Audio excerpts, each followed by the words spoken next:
The Russian Revolution had additional implications on the way Jews were treated and perceived, both inside and outside of what would become the Soviet Union. Firstly, under the Bolsheviks, Jews were granted civil equality and anti-Semitism was outlawed. However, as we will soon see, the Bolshevik definition of Judaism and Jewishness would also greatly limit their religious and national freedom, affecting their treatment and the way others perceived them.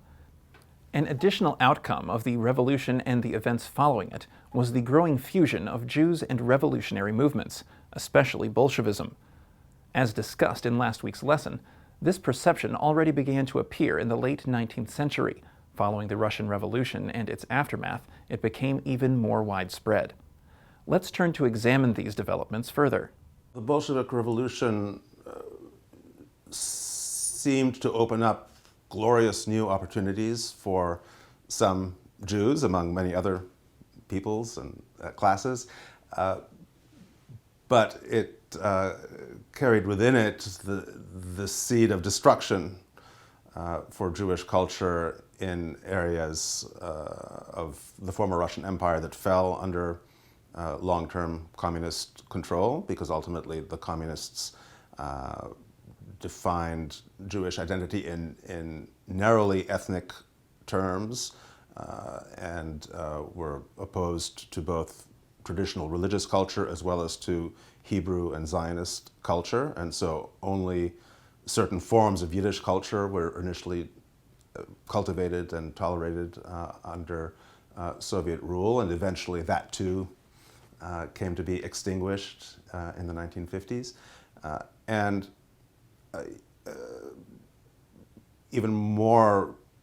catastrophic than the impact of communism on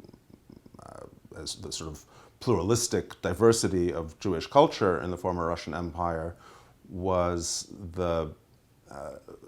linkage that developed between European anti-communism and anti-Semitism, because to the extent that Jews were somewhat disproportionately represented in the ranks of communist movements, and initially in the Soviet Union and in other parts of Europe,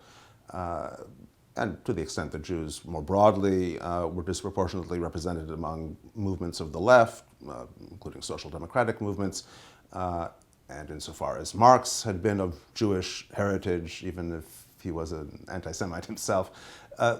it was easy to put a Jewish face on communism. It was completely distorting and manipulative to do so, but it was an easy propagandist link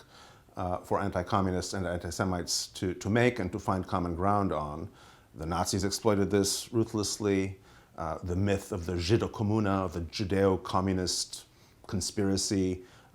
was a powerful political force in Poland in the 1930s and into the 1940s. And so this perception, however misleading and distorted, of communism as being some kind of aspect of a Jewish conspiracy against Christianity, private property, and European civilization, was to prove literally lethal for Jews in the context of rising anti-Semitism in interwar Europe, and then obviously in the context of the Holocaust, which I think would have it cannot be reduced to that element, but the linkages are striking.